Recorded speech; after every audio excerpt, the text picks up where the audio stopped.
Hi, John. How's it going today? Swell. We have a good show lined up for us today. Hey, I heard. You're a Firmiga? That's very impressive. You're going to get high ratings on this one, sir. The show always gets high ratings, but today it's going to be a special day. You're the man, sir. No one better than you. How's the wife doing? Okay, I just wish she'd... Sweetie. Sweetie. Can you hear me? I'm calling your name. Are you okay? Yes, I'm sorry, honey. I guess I just feel a little dizzy, that's all. So why don't you take the day off, or at least pass the boom mic on to somebody else for a second? No, I'm all right. I'm fine. You've been through a lot, Mrs. Gilman. You've got such a caring husband. Maybe you should just listen to him. I'm okay. 30 seconds to air. Are you sure? I still think it's too early. I'm fine. Quiet on set. 5, 4, 3. It's Tonight Now with John Gilman. Good evening. I'm John Gilman. A very warm welcome on this chilly night here at Tonight Now. Ladies and gentlemen, we have a great show lined up for all of you here tonight. Cut.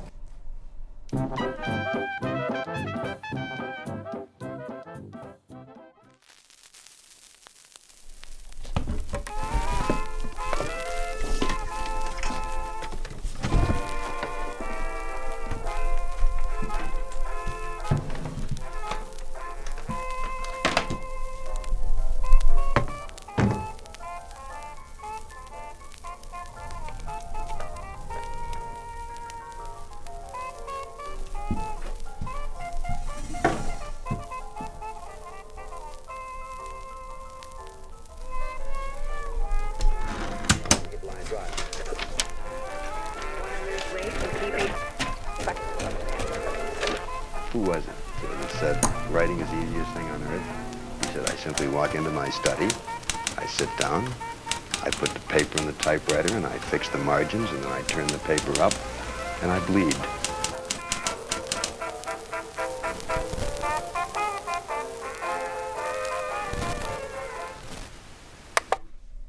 Hey, how are you feeling? Better. It feels nice to unwind for a bit.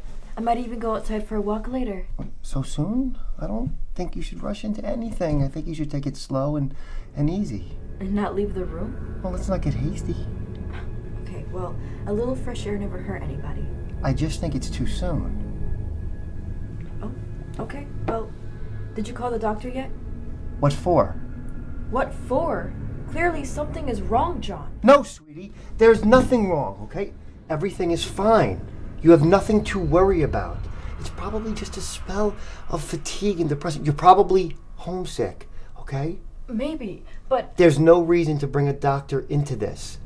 A few days on your own, and you'll be as good as new. Now I gotta get going. I'll call you tonight. Wait!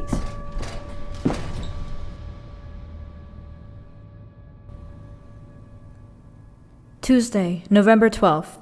Autumn continues on while I remain inside. It's been 3 days since the crisp air grazed my cheeks, and for once, I find myself actually missing the cold. As much as I wish to leave this room, John will not allow it, despite insisting that my condition has improved. He says it's not worth risking things.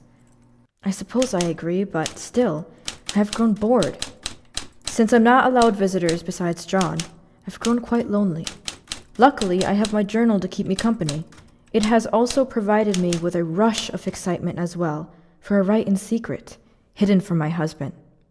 Once again, he advises against me writing, but I continue on. It's my only friend in this empty hall. It's the only one to hear my voice.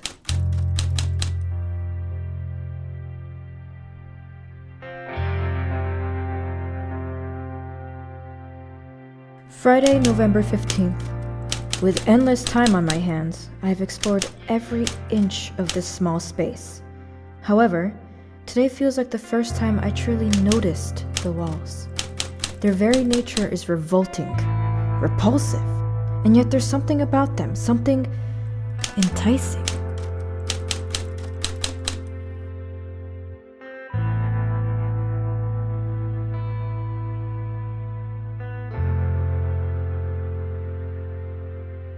I brought it up to John, but he's too caught up with work that he hardly is present mentally when he visits me.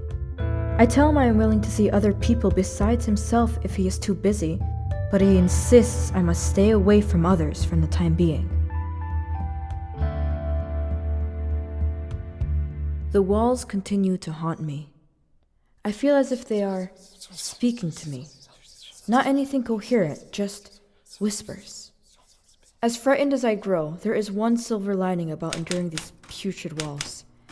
As long as I am here, my child won't have to suffer my current fate. This was to be their room, that is, until it had to be repurposed for myself. So I continue on, staring at these ancient walls. And what's even more peculiar? Sometimes I think they stare back. Sometimes I think I even see eyes.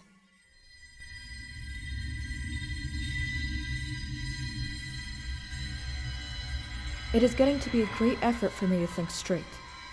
I feel so many emotions that I'm forgetting how to feel at all. My only solace is the woman in the wall that keeps us apart. Days no longer exist. My body moves along a circular path where time blends together. Seasons do not matter because no matter what, I feel chilled to the very bone. I type feverishly, all of my thoughts. It seems the only thing I truly feel anymore is the ache of my hand as they pounce upon the buttons of my machine. I feel her eyes reading my words as she peers over my shoulder.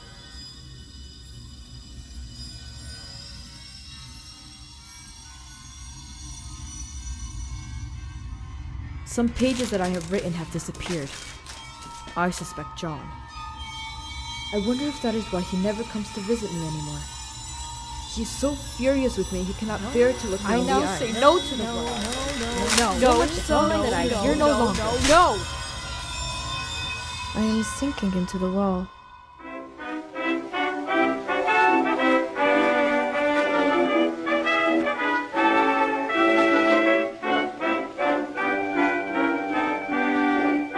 I'm so unhappy, what'll I do? I long for somebody who Her dark, wispy hands seeping into ink, pulling the words off the page and onto the paint. Her lips spit them into me, and doused in my words tainted dark. Nobody loves me, that's why.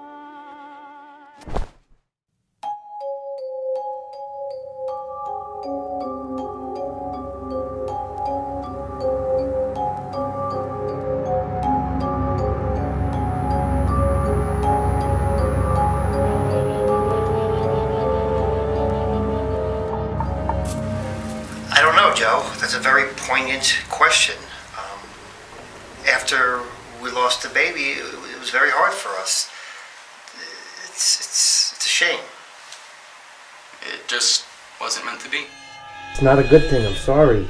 What's that? You're holding on to this baby, and what I can't know handle. is best for you. You think it's gonna make you.